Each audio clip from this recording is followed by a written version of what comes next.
So not every differential equation can be solved using analytic techniques. Sometimes we need to actually have other techniques we can do. We've had graphical techniques where you could graph it using slope fields.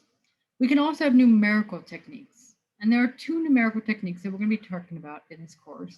One is the Euler's method, and the other one's called Runge-Kutta method. The Euler's method is actually a very nice method. It works out beautifully, but it isn't as accurate and it's not as fast, but it takes less computing time than the Runge-Kutta method does. We're going to show both, but these days with more computing availability to us, we can actually most likely do the Runge-Kutta method these days. But I wanted to show you Euler's method because Runge-Kutta kind of comes from it. We're going to start off with some function here.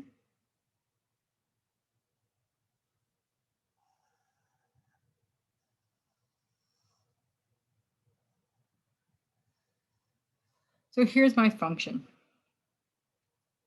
And I want to find it at some point. And actually, I'm going to draw a little bit slightly different function here. I don't know why, but I just draw a little bit different. There we go. Okay. So what I'm going to do is I'm going to take a point here, somewhere on here. We'll call it x0. I'm going to come up to the graph. And this point here has a certain y value. So this is x0, y0, that point right there. And what we're going to do is we're going to go ahead and draw the tangent line to this point. And remember, the tangent line to this curve is the slope of the derivative. Its slope is the derivative. So we can think about having a tangent line right here. Let me redraw that because it's not the prettiest tangent lines.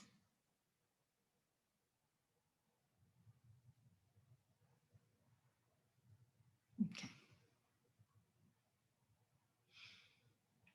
So here's my tangent line. As a reminder, the derivative of that is my slope of my tangent lines. And so that's my function. We're going to go ahead and call y of x0 is y0. So that's our initial value. So we do have to have an initial value problem that we're dealing with. All right. And so that slope of that line is this function.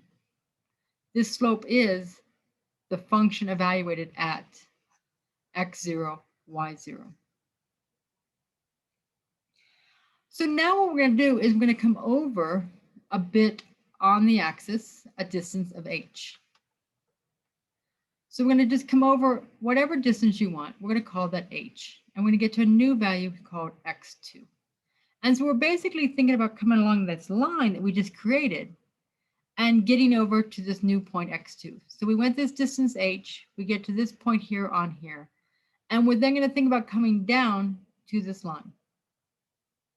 And what we're going to do now is draw a new slope at that point.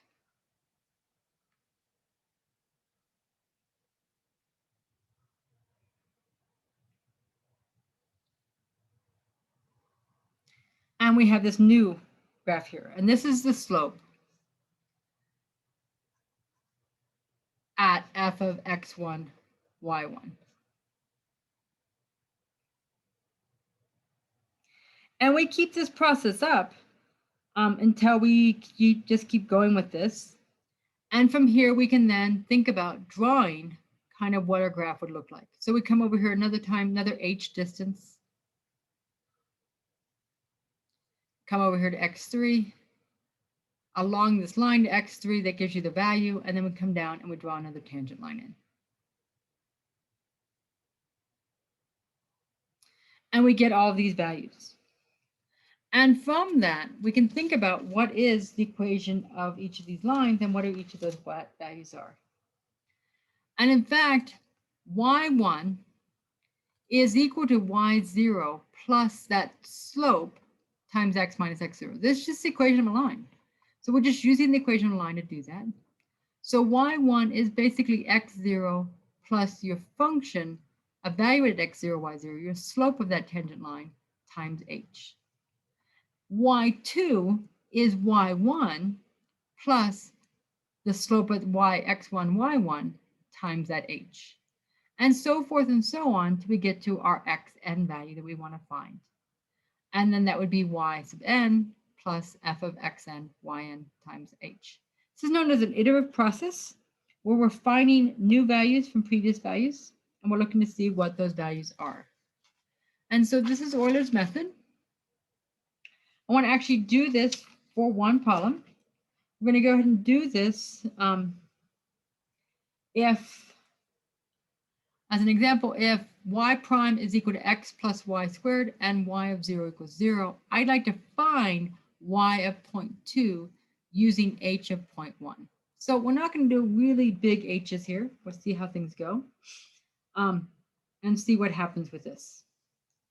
So we're going to go ahead and do this. So the first thing to realize is that our y0 is 0, because that's what y of 0 is equal to. Y sub 1, now one thing I should do before I do what y sub 1 is to think about, I like to think of it like a number line here to figure out what my x values are. We're starting with x of 0. We're adding 0.1 each time because that's what my h value is. So that gets me to 0.1. Then I'm going to add that again and get me to 0.2.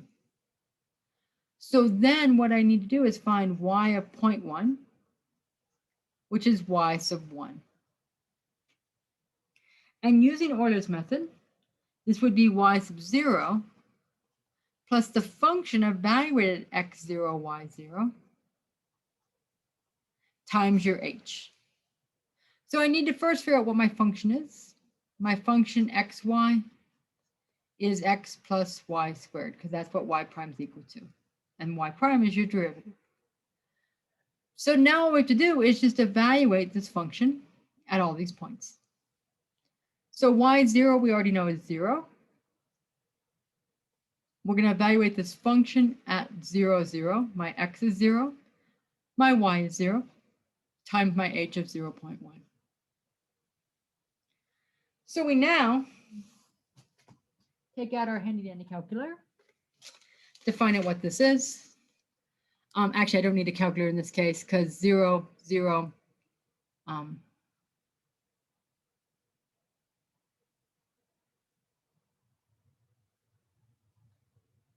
So this one happens to be 0.